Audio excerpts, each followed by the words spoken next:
नमस्कार, बखबर में आपका स्वागत है। मैं हूं राघवेंद्र सिंह। आज हम बात करेंगे धर्म, अर्थ, काम, मोक्ष पर। दरअसल ये एक सनातन का ऐसा सिलसिला है जिसमें आदमी जन्म लेने के बाद मोक्ष की प्राप्ति की बात करता है। लेकिन आज हम इस पर बात करेंगे कि आखिर जो धर्म का मामला है वो अर्थ में कहाँ तक पहुँचता है, यानी धर्म और उसके साथ धन। ये बात इसलिए भी हो रही क्योंकि देश भर के जो धार्मिक स्थान हैं उनको जिस ढंग से सजाया, संवारा और विस्तारित किया जा रहा है, उसके चलते उन शहरों की, उन नगरों की और बहुत हद तक उन राज्यों की जो आर्थिक स्थिति है, जो धन आने का मामला है, वो काफ़ी कुछ सुधर गया है, बढ़ गया है। हम ये भी कह सकते हैं कि जिन शहरों में धार्मिक स्थान थे, कल तक वो धर्म का माध्यम थे, मोक्ष का माध्यम थे, लेकिन आज वो अर्थ का भी है, क्योंकि उन धार्मिक स्थानों का विकास करने के बाद उस धार्मिक स्थान की, उस शहर की पूरी अर्थव्यवस्था ही बदल गई। लोग कहते हैं कि क्या धर्म से रोजगार मिलता है, क्या मंदिरों से रोजगार मिलता है। ये साबित हुआ है कि अगर व्यवस्था ठीक हो, उनको ठीक से विकसित किया जाए, तो वो धर्म के साथ अर्थ के भी कारण बन सकते हैं। मध्य प्रदेश में महाकाल लोक की बात करें तो लगभग 850 या 1100 करोड़ रुपए से महाकाल लोक को संवारा गया है। वैसे भी उज्जैन नगरी बाबा महाकाल की वजह से पूरी दुनिया में प्रसिद्ध है, धार्मिकता के वजह से, और सिंहस्थ उसमें और चार चांद लगाता है।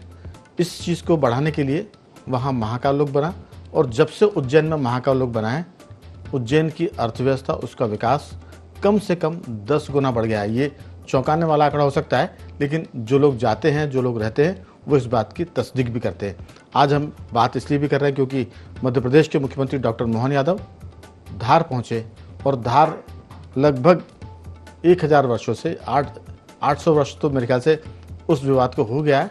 धार में भोजशाला है, राजा भोज के द्वारा बनाई गई।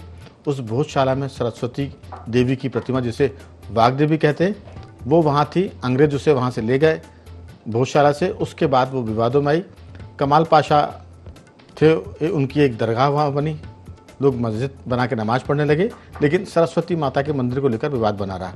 हाई कोर्ट के फैसले के बाद ये विवाद खत्म हुआ है, और अब वहाँ नमाज बंद कर दी गई है, और हर दिन वहाँ माँ सरस्वती की पूजा हो रही है। डॉक्टर मोहन यादव ने कहा है कि हम वहाँ सरस्वती लोक बनाएंगे। ये एक बड़ी बात है जिस पर आज पूरी चर्चा केंद्रित है। महाकाल के बाद सरस्वती लोक बनेगा धार में, और उससे धार की व्यवस्था, अर्थव्यवस्था सुधरेगी, उसका विकास होगा। और हम ये भी कहते हैं कि वो सरस्वती देवी बुद्धि की देवी है, तो बाकी सबको भी सद्बुद्धि मिलेगी। जो उनकी प्रार्थना करते हैं उनको तो मिलेगी। धार और उसके आसपास के लोगों को भी उसका लाभ होगा। आज इसी पर विस्तार से बात करेंगे। चर्चा शुरू करने के पहले बता दें कि इसमें जुड़ेंगे हमारे साथ 3 विशेष मेहमान स्टूडियो में मौजूद हैं। हमारे वरिष्ठ पत्रकार साथी श्री योगीराज योगेश जी, दिल्ली से जुड़ेंगे राजनीतिक विशेषज्ञ नागेंद्र सिंह परमार जी, और फोन लाइन पर हमारे साथ जुड़ेंगे जियो पॉलिटिक्स के एक्सपर्ट रमेश सिंह जी। चर्चा शुरू करें उसके पहले मध्य प्रदेश के मुख्यमंत्री डॉक्टर मोहन यादव क्या कहते हैं धार में, वो सुनते हैं, और फिर करते हैं चर्चा की शुरुआत। धार के साथ ये जो आर्कियोलॉजी पुरातत्व संग्रहालय का भवन है, हमने कहा जो पुरातत्व अनुमति देगा उसमें जितना बन पड़ेगा वो भी करेंगे, लेकिन धार के आसपास की जो जमीन है, जितने विकास के काम है, वो सब करेंगे। यहाँ माता सरस्वती का लोक बनाने की घोषणा करते, धार के अंदर जितने पैसे लगे, पैसे की कोई कमी नहीं आएगी। वो सब होगा जो आपने चाहा। पुरातत्व का, पर्यटन का भी केंद्र बनेगा, साहित्य के लिए भी, एकेडमिक साइड से भी मैं राजा भोज शोध संस्थान की भी घोषणा करता हूं अपने इस धार के लिए। यद्यपि हमारी सरकार के माध्यम से विक्रमादित्य के काल के आधार पर भी राजा भोज के लिए बहुत सारे काम चल रहे हैं। भोपाल में भी राजा भोज का संग्रहालय बन रहा है। ऐसे में धार के अंदर भी जो जो हो सकता है वो सब करने वाले हैं। तो कुल मिलाकर धर्म के साथ अर्थ भी है, और काम भी, और मोक्ष भी है। काम के 2 मायने हैं। एक तो काम का मतलब श्रम से है, उद्यम से है, और फिर संसार को चलाने के लिए परिवारों के विस्तार से है, संतान उत्पत्ति से भी है। तो इसी पर विस्तार से बात चर्चा में जुड़ गए हमारे तीनों मेहमान। सबसे पहले मैं शुरुआत करूंगा योगराज जी आपके साथ कि ये जो धार का मामला है, आप देखिए कि लोग कहा करते थे कि धार्मिक स्थानों से कोई रोज़गार नहीं मिलता है, लेकिन राम मंदिर जब अयोध्या में बना तो अयोध्या की पूरी सूरत और सीरत सब बदल गई। वहाँ जो ज़मीन हज़ारों या लाखों रुपए एकड़ थी, अब वो करोड़ों रुपए एकड़ हो गई। वहाँ के होटल, वहाँ के, तो कह सकते हैं कि चाहे अयोध्या का राम मंदिर हो, काशी विश्वनाथ की नगरी की हम बात करें, महाकाल उज्जैन की बात करें, अब बात हो रही है धार के सरस्वती लोक की, तो ये सब बातें बताती है कि कहीं ना कहीं, और साथ में अमरकंटक में हम बात करें तो वहाँ अद्वैत लोक की बात हुई है, वहाँ हमारे भगवान शंकराचार्य जी की विशाल प्रतिमा लगाई गई है। तो ये सब बातें बताती है कि इन सब के होने से आर्थिक स्थिति भी सुधरी है, लोगों में धार्मिकता तो बढ़ी है। आप जाइए, ज्ञान प्राप्त करिए, अपने पापों का प्रायश्चित करिए, चाहे वो भगवान की भक्ति करके या वहाँ दान देकर, लेकिन उसके साथ देखिए कि पूरे क्षेत्र की 25, 30, 40, 50 किलोमीटर का जो दायरा होता है वो पूरा संपन्न हो जाता है। आपकी राय, ये जो सरस्वती लोक बनने जा रहा है, इसको लेकर क्या सोचते हैं और इस तरह के मामलों को कितना विस्तार दिया जाना चाहिए? नहीं, निश्चित तौर पर इनका विस्तार होना ही चाहिए। और ये तो भारत के सांस्कृतिक अवदान के प्रतीक है, मतलब सांस्कृतिक, जिससे भारत की संस्कृति दुनिया में पहचानी गई। अब आप इस बात से अंदाज़ लगाइए कि बाघ देवी की प्रतिमा इतनी आकर्षक, इतनी अनूठी, इतनी बिरली नहीं होती तो क्या अंग्रेज ले जाते क्या? कैसी प्रतिमा रही होगी, कैसा स्थल रहा होगा धर्म का ये भोजशाला, कि दुनिया के लोग वहाँ पढ़ने आते थे। संस्कृत, वेद, मीमांसा, दर्शन, शास्त्र, इन सब की वहाँ कब पढ़ाई, 10वीं शताब्दी की बात, तब वहाँ इन सब चीज़ों की पढ़ाई होती थी और दुनिया के लोग वहाँ आते थे। तो कितना बड़ा संस्कृति का, शिक्षा का, संगीत का केंद्र रहा होगा धार की भोजशाला। ये अपने आप में एक केवल परिकल्पना ही हम कर सकते हैं। वो क्या ज़माना रहा होगा राजा भोज के समय का, वो कैसा समय रहा होगा।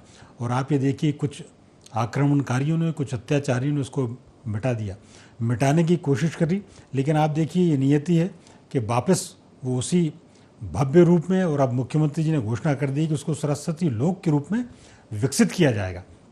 ये तो उदाहरण आपने बता ही दिए कि जब मध्य प्रदेश में अलग अलग लोक बने, चाहे वो महाकाल लोक बने हो, चाहे ओरछा हो, चाहे ओंकारेश्वर हो, ये सब बने, चाहे अब वो राम वन गमन पथ की बात हो रही है, कृष्ण पाथे की बात हो रही है, इन सब ने रोटी रोज़गार बढ़ाया, लोगों को वो जो एक आपस में जुड़ने का, प्रेम मोहब्बत का मौका दिया।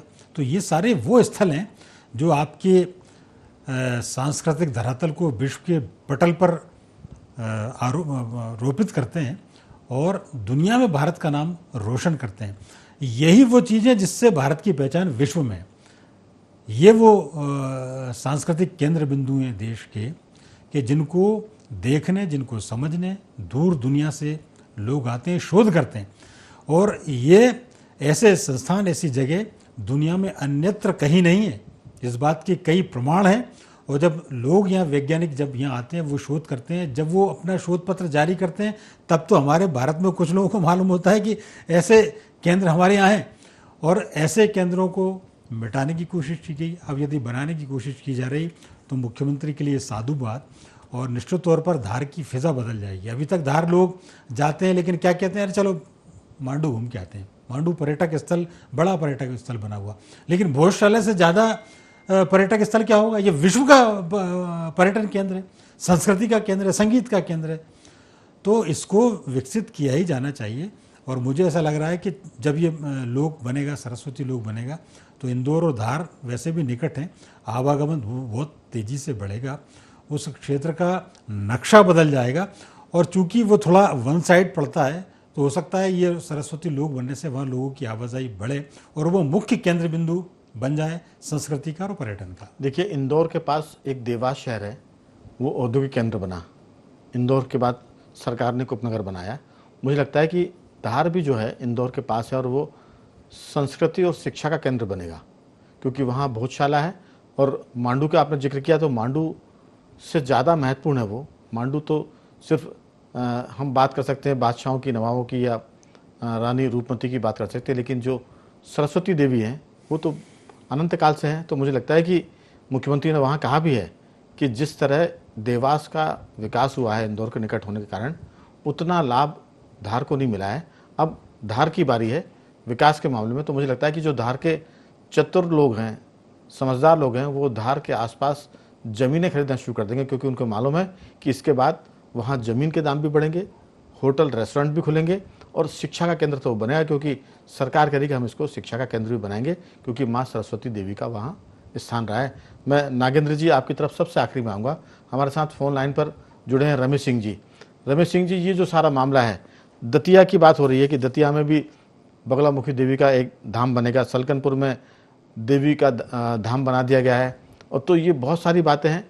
उन लोगों के लिए ये जवाब है कि अगर धर्म के को आप आगे बढ़ाएंगे तो अर्थ अपने आप मिलेगा, और धर्म अर्थ मिलने के बाद आदमी काम को तो प्राप्त करते ही है, लेकिन उसके बाद जब उसे सद्बुद्धि मिलती है तो फिर वो मोक्ष की तरफ भी जाता है। तो ये सब चीज़ों को आप किस ढंग से देख रहे हैं? धार बहुशाला का मामला अब ज़्यादा विस्तार और अर्थ और धर्म के साथ जुड़ेगा। जी, धार जो है धर्म, संस्कृति और शिक्षा का बड़ा केंद्र रहा है, लेकिन 700 सालों से वो बड़ा विवाद में फंसा था। अब हाई कोर्ट की कृपा से वो मुक्त हुआ है, सरकारों का भी सहयोग रहा है, और सरकारों के सहयोग, सकारात्मक सहयोग की वजह से न्यायपालिकाओं ने भी फैसले देने शुरू किए हैं। तो मालवा का मुझे ऐसा लगता है कि अगर सरकार, मोहन यादव ने ठीक ठाक ध्यान दिया, तो अगर उस पर पैसे खर्च किए और उसका विकास एक सांस्कृतिक स्थल के रूप में भी, एक धार्मिक स्थल के रूप में भी, और एक शिक्षा के स्तर के रूप में भी, जैसे महाकाल लोक बना है अपना, या राम मंदिर बना है, इससे हट के इसको 3 डायमेंशनल डेवलपमेंट करना चाहिए। संस्कृति का भी इसमें पुट दे, शिक्षा संस्थान के रूप में भी, चाहे वो संस्कृत के विश्वविद्यालय के रूप में उसकी स्थापना हो, आयुर्वेद की जो विश्वविद्यालय के रूप में स्थापना हो, या किसी भी रूप में, और धर्म का तो है ही वो। तो ये मालवा का प्रमुख केंद्र बन सकता है, और इसके यहाँ विकास से जो इंदौर है, देवास है, जैसा भी आपने कहा, ये उनको भी पीछे छोड़ सकता है। अर्थव्यवस्था का प्रमुख केंद्र ये इस तरह की जो विकास है, ये 2014 के बाद से सरकार ने इस तरह के जो कंसेप्ट लेके आए हैं, ये मतलब धर्म स्थलों का जो विकास का जो कंसेप्ट है, ये हिंदुओं के आत्मसम्मान की जागृति के साथ साथ अर्थव्यवस्था की रिवाइवल का भी साधन बन गया है। आप ये देखिए, काशी विश्वनाथ से लेकर राम मंदिर हो, चाहे अयोध्या हो, महाकाल लोक हो, उज्जैन में जो शंकराचार्य का वो बनाया है ओमकारेश्वर में, तो ये इन धर्म स्थलों से उस क्षेत्र में जबरदस्त आर्थिक वृद्धि हुई है। मैं बताऊं आपको, उज्जैन में जब जाता था तो काल भैरव पे इतनी बहुत थोड़े लोग जाते थे, और मैं घंटों वहाँ पुजारी के पास बैठ के और सब देखा करता था। आज हालत यह है कि बाहर लाइन लग के दर्शन हो रहा है, अंदर तो जा ही नहीं सकते, और 4-4 घंटे में नंबर आ रहा है। तो लोगों का जो रुझान है धर्म के प्रति, असल में इसमें सोशल मीडिया ने भी बहुत बड़ा योगदान दिया है। इसके बाद इस सरकार ने एक प्रोत्साहन दिया है धर्म स्थलों के प्रति, तो लोगों में जो, जैसे राम मंदिर का फैसला कराया, तो लोगों में एक ये भावना आई है कि हजारों सालों का जो हमारा इतिहास है उसे सरकार ने रिवाइव किया है।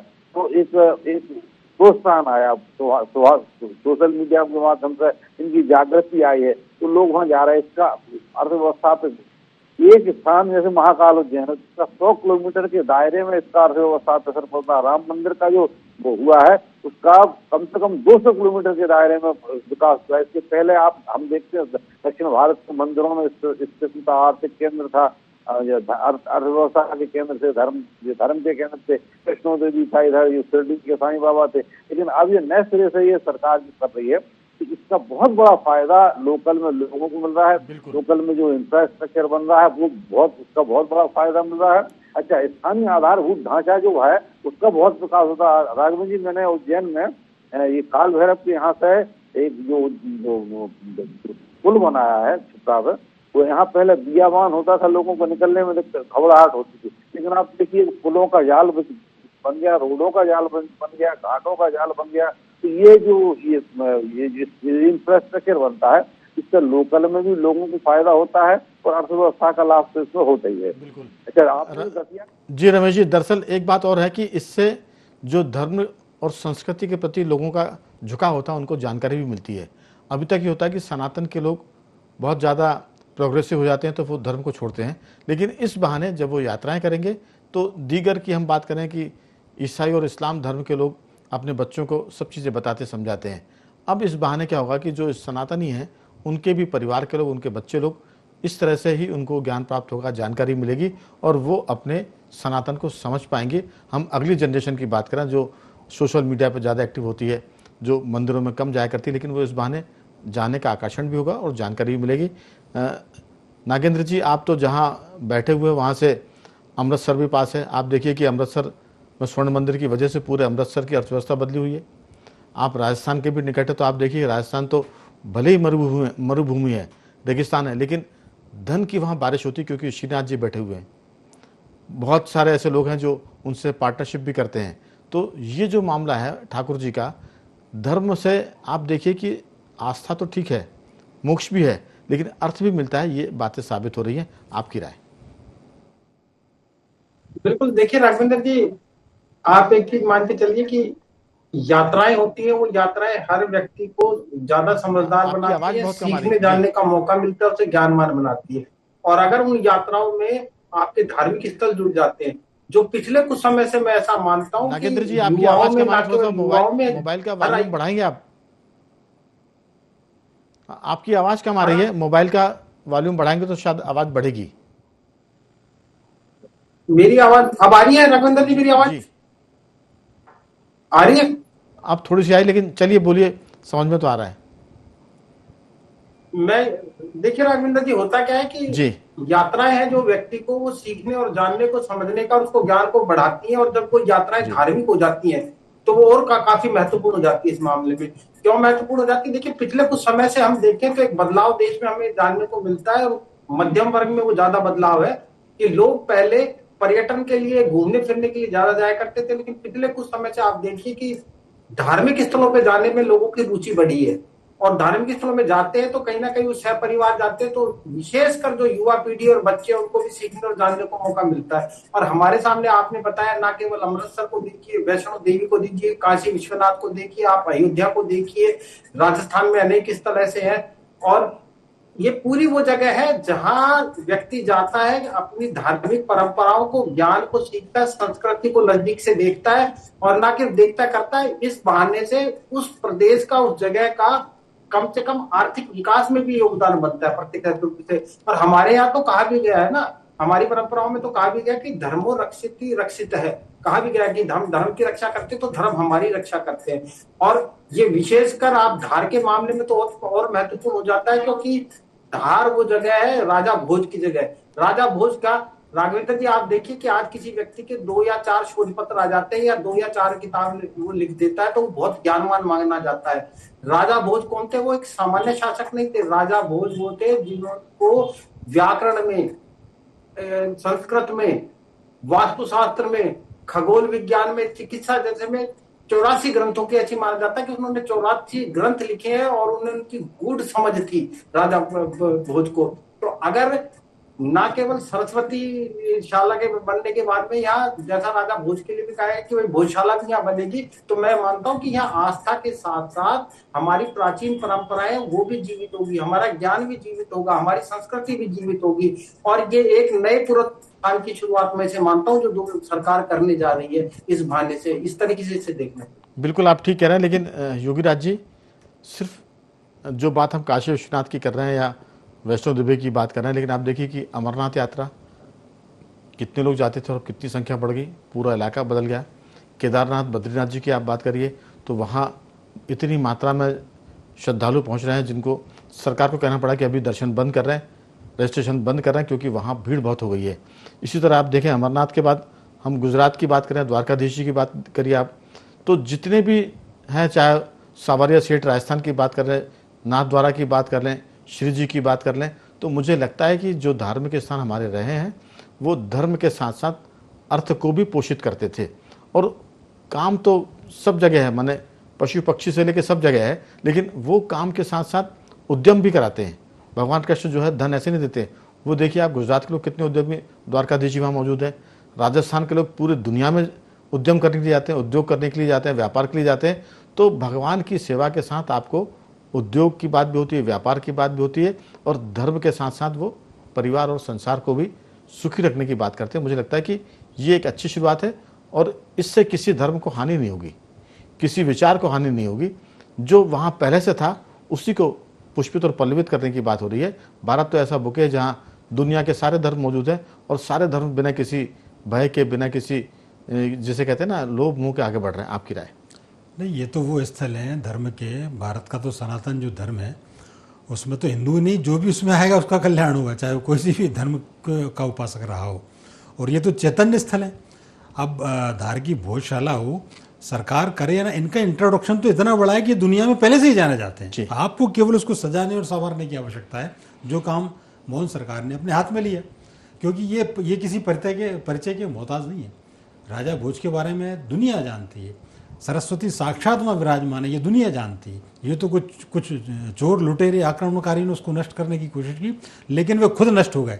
ये इनकी कृपा का, ये इनके चमत्कार का परिणाम है। वो कमाल मोला का तो कोई चमत्कार हमें नहीं देखा, लेकिन सरस्वती के, राजा भोज के चमत्कार जन जन में, जनश्रुतियों में गाए जाते हैं, कहे जाते हैं। तो सरकार चेती है। और मुझे ऐसा लगता है कि अब चूंकि एक तो वहाँ धार इंदौर एक ऐसा कॉरिडोर है, पीथमपुर तो ऑलरेडी वहाँ औद्योगिक निवेश वहाँ होता ही है, अब ये आध्यात्मिक निवेश उस जगह पर हो रहा है, तो मुझे ऐसा लगता है कि इस पूरे क्षेत्र की तस्वीर बदल जाएगी और बहुत जल्दी ये पूरा वैसा ही स्वरूप प्राप्त होगा जो आज से 10वीं शताब्दी पहले इस क्षेत्र को था। दुनिया यहाँ आएगी ज्ञान प्राप्त करने, सरस्वती की पूजा करने, उनकी उपासना करने। बिल्कुल। और एक सवाल सिर्फ धार का नहीं है, इंदौर का नहीं है, उज्जैन का नहीं है, पूरा मालवा जो है वो अर्थ के मामले में काफ़ी वैसे भी समृद्ध है और अब वो और ज़्यादा होगा। लेकिन उसमें चिंता इस बात की करनी पड़ेगी कि आपकी संस्कृति भी बची रहे। धन आए, समृद्धि आए, लेकिन संस्कृति को क्षति ना हो, उसको बचाने की बात भी इसके साथ साथ सबको करनी पड़ेगी, समाज और सरकार सबको मिलकर। रमेश जी, बौद्ध धर्म भी यहाँ खूब फले फूले और फिर यहाँ से पूरी दुनिया में गए। भगवान बुद्ध को तो दशावतारों में शामिल किया गया है। जैन धर्म की बात करें तो जैन धर्म का भी आप देखिए कि जो सनातन से ही निकला हुआ धर्म है, आप वो भी यहाँ बहुत पुष्पित पल्लवित हुआ। तो सिख समाज की बात करते हैं तो सिख समाज तो सनातन की रक्षा के लिए बनाया गया था। तो ये नानक देव की हम बात करें तो कुल मिलाकर एक पूरा बुके है, गुलदस्ता है, और उसमें अब कुछ ऐसे फूल खिल रहे हैं जो खुशबू भी फैलाएंगे, महकाएंगे भी और साथ में सुंदरता भी बढ़ाएंगे। आपकी राय बहुत छोटी सी। राघवन जी, मैं आपको बताऊं, मध्य प्रदेश, पूरे देश की बात को छोड़ के हम मध्य प्रदेश की बात करें तो मध्य प्रदेश में चपटे चपटे पे सांस्कृतिक विरासत, बहुत खूबसूरत सांस्कृतिक विरासत भरी पड़ी है, चाहे वो धार्मिक के रूप में हो, चाहे वो पर्यटन के रूप में हो, और चाहे जो ऐतिहासिक महत्व के स्थल के रूप में हो। अभी तक क्या है, सरकारों ने उन पर ध्यान ही नहीं दिया। उन पर एक बोर्ड लगा देते पुरातत्व विभाग का, उसको छोड़ देते। हमने ये उदाहरण देखा महाकाल लोक और ये जो दूसरे जब लोक बनाया सरकारों ने, वो किस तरह से यहाँ लोगों का आवागमन बढ़ा, ट्रैफिक बढ़ा है, इससे आर्थिक विकास का केंद्र भी बढ़े, राजस्व भी बढ़ा है और इंफ्रास्ट्रक्चर भी बढ़ा है। तो सरकार को, अभी मोदी जी गए थे लक्षद्वीप, आपने देखा होगा, मालदीव के पर्यटन को डाइवर्ट करने के लिए वहाँ उन्होंने एक थोड़ी सी टाइम बिताया था और पूरा जो पर्यटन है वो डाइवर्ट हो गया था। तो सरकारों को, मुख्यमंत्री को निजी दिलचस्पी लेकर तो जगह जगह ऐसे अपने जिला प्रशासन के माध्यम से चिन्हित करें इन जगहों को, उसका विकास करें और खुद जाए, उसका वीडियो बनाकर वीडियो उससे जा रहे हैं तो उसका पूरे प्रदेश में इसका। जी, आपने मालदीव का जिक्र किया है, मैं ये भी कह रहा हूँ कि वो तो अभी इटली गए थे तो मेलोडी टॉफ़ी दी तो मेलोडी टॉफ़ी की बिक्री बढ़ गई। तो ये तो नेतृत्व करने वाले के ऊपर है कि वो कैसे क्या करते हैं। राहुल गांधी हालांकि चर्चा का विषय नहीं है, वो टी शर्ट और जीन्स पहनते हैं तो टी शर्ट और जीन्स की भी बिक्री बढ़ गई होगी। लेकिन बस यही बात है कि देश को किस बात से फ़ायदा हो रहा है। अगर मालदीव हमको आंखें दिखा रहा था तो उसकी आंखों को झुका दिया दूसरी जगह जाकर और उसकी अर्थव्यवस्था को बता दिया कि ये भारत के बलबूते पर आप जो भी कुछ कर रहे हैं, अगर भारत थोड़ा सा भी हाथ खींचेगा तो आप नीचे गिर पड़ेंगे। तो सीधी सी बात है कि ये जो सारे मसले हैं नागेंद्र जी, वो अपनी जगह, लेकिन धर्म के साथ अर्थ जुड़ता है। फिर हम सनातन तो मोक्ष, सनातन का तो अंतिम ही लक्ष्य मोक्ष। बाकी धर्मों में हम किसी की आलोचना नहीं कर रहे हैं, वहाँ मरने के बाद स्वर्ग है, ठीक है। अकेला सनातन ऐसा है जहाँ स्वर्ग के बाद की भी कल्पना की जाती है। स्वर्ग के बाद लोग मोक्ष की बात करते हैं। कई ऐसे लोग हैं, हजारों लाखों करोड़ों, जो इस जन्म में इतनी तपस्या कर रहे हैं कि वो स्वर्ग नहीं चाहते, वो मोक्ष चाहते हैं। और अपने यहाँ तो ऐसे लोग भी हुए हैं, विश्वामित्र जैसे, उन्होंने कहा था कि मैं एक नया स्वर्ग बना दूंगा। तो स्वर्ग का निर्माण करने वाले भी हैं और स्वर्ग की पाने की लालसा को छोड़कर मोक्ष की बात भी करते हैं। ये सिर्फ सनातन में होता है। तो मुझे लगता है कि ये सब चीज़ें बढ़ रही हैं तो लोग स्वर्ग के साथ साथ मोक्ष की तरफ भी जाएंगे और धर्म को इतना मानेंगे कि ये धरती स्वर्ग हो जाएगी। आपकी छोटी सी टिप्पणी। बिल्कुल राघवेंद्र जी, आपने कहा कि ये बदलाव की बयार है और इस बदलाव की बयार को हम पिछले कुछ सालों से लगातार महसूस कर रहे हैं और देश का मैं मानता हूँ हर सनातनी उसे लगातार महसूस कर रहा है और उस ओर बढ़ भी रहा है आगे करने के लिए। और मेरा ये दृढ़ विश्वास है कि माँ वाग्देवी का दरबार और भोजशाला से जुड़े विकास कार्यों से न सिर्फ आस्था का ये प्रमुख केंद्र बनेगा, बल्कि आस्था के साथ साथ मैं ये मानता हूँ कि ये ज्ञान, कला, संस्कृति का भी एक जीवंत उदाहरण बनेगा और एक प्रमुख केंद्र बनेगा, इसमें कोई शक नहीं। बिल्कुल आपने ठीक कहा। तो कुल मिलाकर चर्चा की शुरुआत हुई थी राजा भोज की नगरी धार में, भोजशाला में सरस्वती देवी के महालुक की। लेकिन अब हम बात इसको आगे बढ़ा के समाप्त करते हैं कि धर्म अर्थ के साथ हम काम तो ठीक है, मोक्ष की बात भी करते हैं और लोग सरस्वती का ज्ञान प्राप्त करके मोक्ष की तरफ भी जाएंगे ऐसी उम्मीद करते हैं। तो तीनों मेहमानों का बहुत धन्यवाद। रमेश जी आपका साधुवाद, नागेंद्र जी आपका बहुत धन्यवाद और योगीराज जी आपका बहुत साधुवाद कि आपने चर्चा में हिस्सा लिया। बाखबर में सिर्फ इतना ही। बने रहिए हमारे साथ और देखते रहिए IND24।